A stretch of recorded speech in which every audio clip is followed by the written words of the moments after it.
Ah, lendas urbanas, não importa a sua idade, você não só ouve falar delas, como também tem pesadelos à noite. Desde uma pequena comunidade rural até uma das maiores cidades do mundo, todas são palco de contos assustadores. Hoje aqui no Contos da Fogueira eu te apresento 5 dessas histórias que vão te fazer perder o sono. Mas antes de começar, nós postamos vídeo como esse toda semana, então por que não se inscrever aqui no nosso canal, clicar nesse sininho para você ser notificado das nossas novas publicações que saem todo sábado.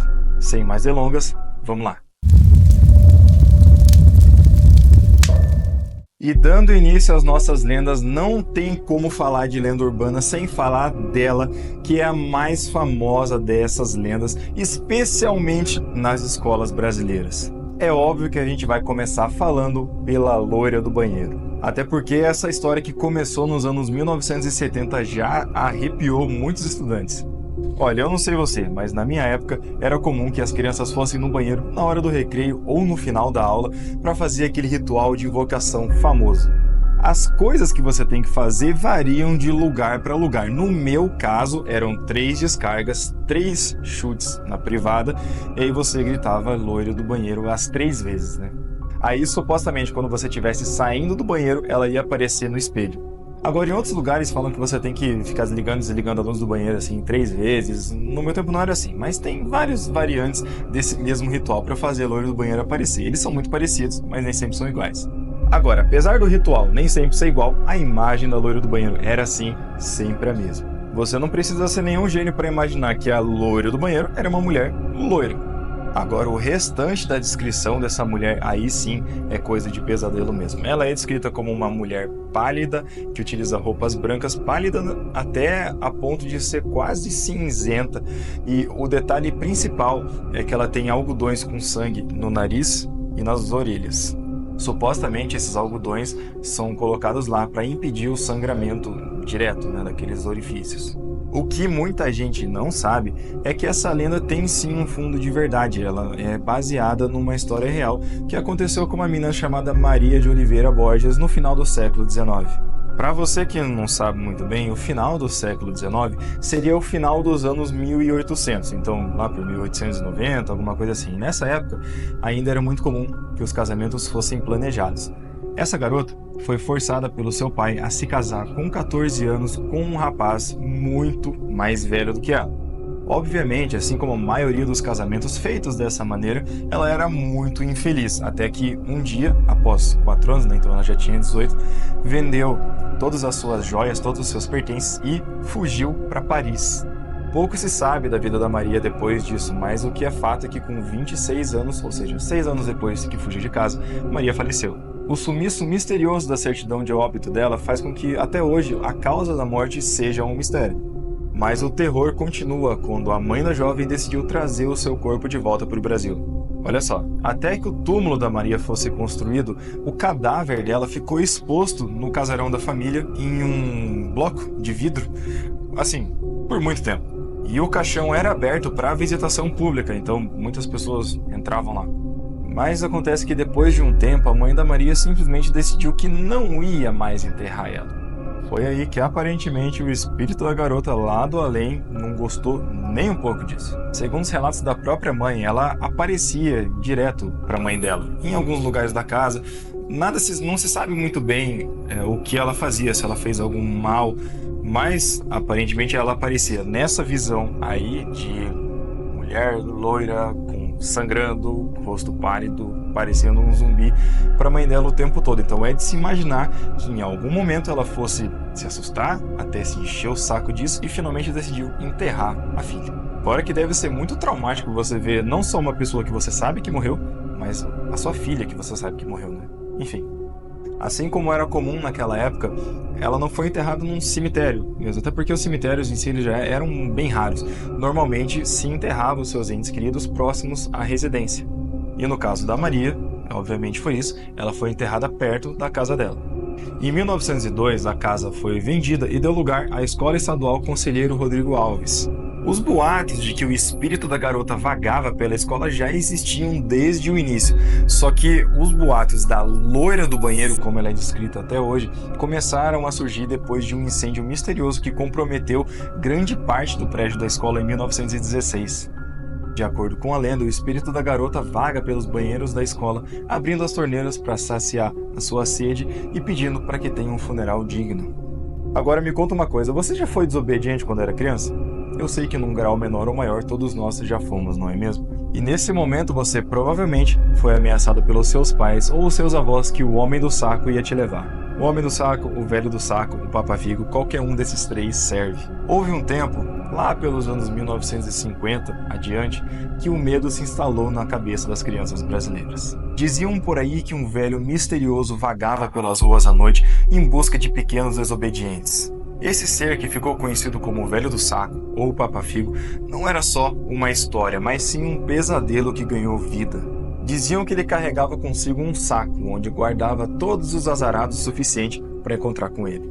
E a figura sinistra do Papa-Figo não se limitava sempre à de um homem comum. Em algumas versões ele se transformava numa criatura grotesca com dentes afiados e garras ameaçadoras. Seu objetivo? Capturar e devorar pequenos delinquentes, alimentando-se do seu sangue e seus órgãos, como um verdadeiro monstro de pesadelo.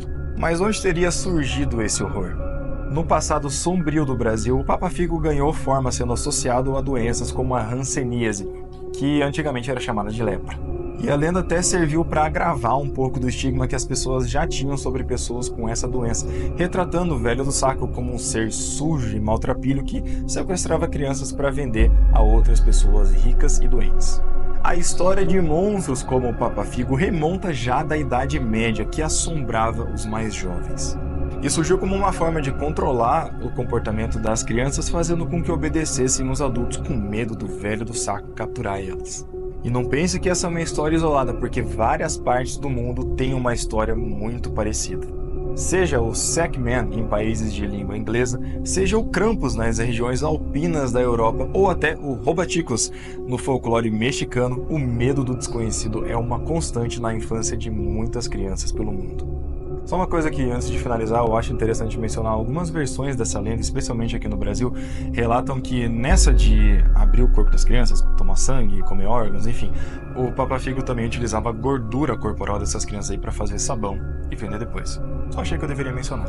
Portanto, cuidado com desobedecer às regras, porque talvez o Velho do Saco esteja à espreita, pronto para fazer mais uma vítima. Para nossa próxima lenda, lembre-se de uma viagem que você fez durante a noite.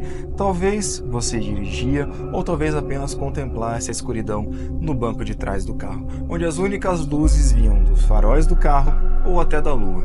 E lembre-se da sensação de solidão e medo do desconhecido que poderia estar logo após as luzes do farol. Em um local conhecido como Desastre, na cidade de Altas, no Piauí, ergue-se um monumento em homenagem a vítimas de um terrível acidente em 1957 que fez inúmeras vítimas. O lugar é envolto em contos sombrios e há vários relatos de encontros com assombrações naquele local.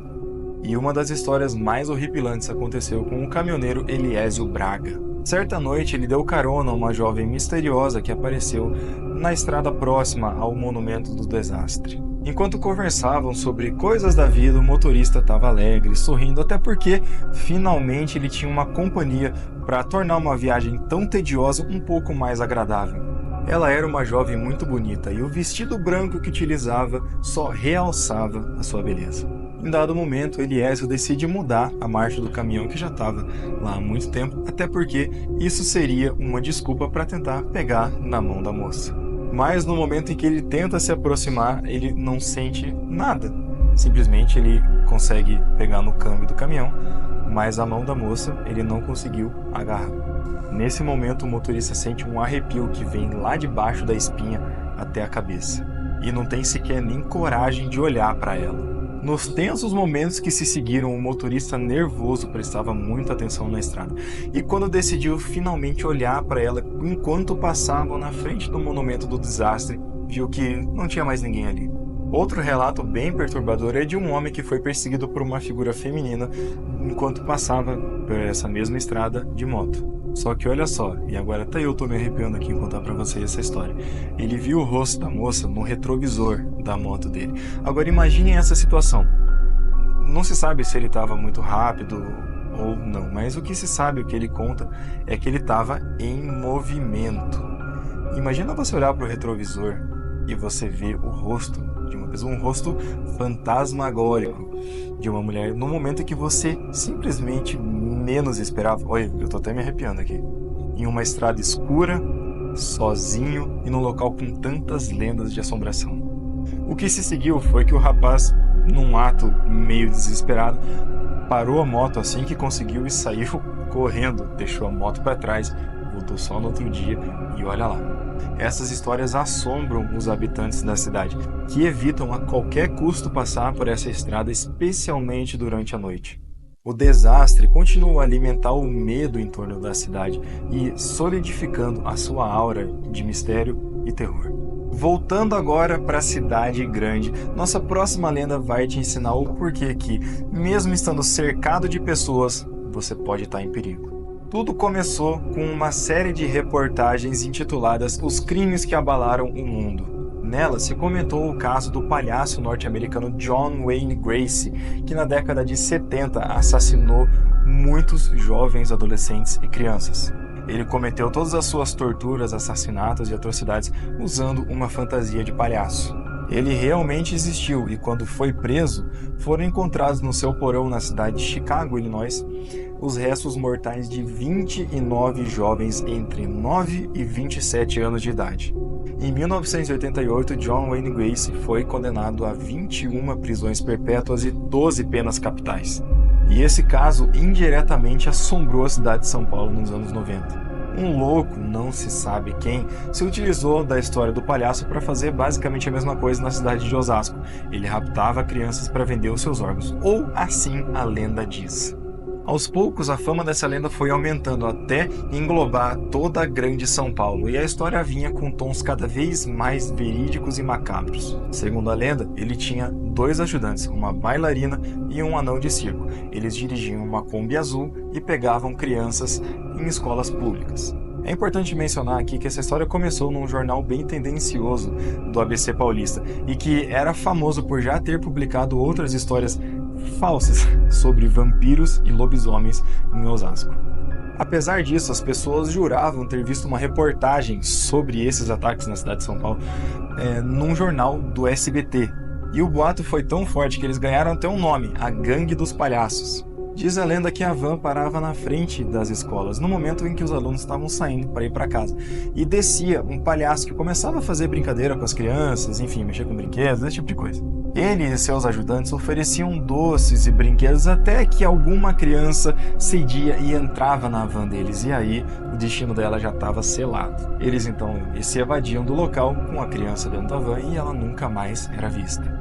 E a partir daí as histórias variam. Alguns dizem que eles raptavam crianças para venda de órgãos, outros dizem que era para prostituição, ou então que era para vender a própria criança no mercado negro. Enfim, as histórias variam muito. Só que isso cabalmente nunca passou de uma lenda urbana, nunca ficou confirmado, e se isso realmente aconteceu, literalmente não existem testemunhas críveis sobre isso. Inclusive a polícia foi já a público dizer que não existe nenhum serial killer palhaço. Mas viu, o que aconteceu com as nossas fake news legais? Porque antigamente o pessoal fazia fake news com lobisomens, com vampiros, gangue de palhaço. Olha que coisa maneira, agora hoje em dia as nossas fake news são todas de política, que saco. E por fim, leve a sua mente lá para um tempo mais simples, para uma pequena comunidade agrícola de Minas Gerais, onde o único serviço era a coleta de cana. A noite na colônia é escura e silenciosa, mas nem sempre o horror está na escuridão no canavial, e sim no interior do ser humano. Um caso muito estranho aconteceu numa cidadezinha em que a única fonte de renda era o corte de cana. Das grandes fazendas aos pequenos sítios, tudo que se via eram roças de cana. Uma dessas grandes fazendas abrigava colonos do país inteiro, e diz a lenda que certo dia apareceu por lá um casal de nordestinos que pediu emprego e foi morar por lá. Além do emprego, o fazendeiro fornecia um casebre que era próximo da plantação de cana que eles tinham que trabalhar, e as pessoas iam morar lá. O casebre que esse casal recebeu era isolado dos demais, não por nenhum motivo específico, mas porque ele era o mais antigo. Os outros colonos achavam o casal muito estranho, eles não conversavam com ninguém e também não iam na missa aos domingos, o que era realmente bem estranho. A mulher desse casal era descrita como bicho, porque supostamente ela era muito horrível. Mas enfim, ela estava grávida, mas mesmo assim ia trabalhar na roça todas as madrugadas.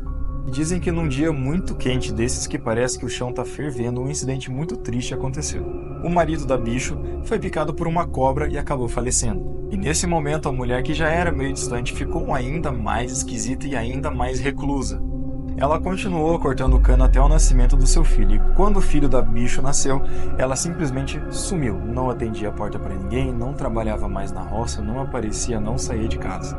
Os outros membros da colônia acharam que ela simplesmente estava exercendo a sua maternidade, e como era muito orgulhosa, não queria a opinião de ninguém, não queria compartilhar com ninguém, enfim, e ficava reclusa dentro de casa. Agora, coincidentemente, na mesma época em que ela ficou reclusa, teve seu bebê, os colonos começaram a ouvir choros de criança vindos de dentro do canavial.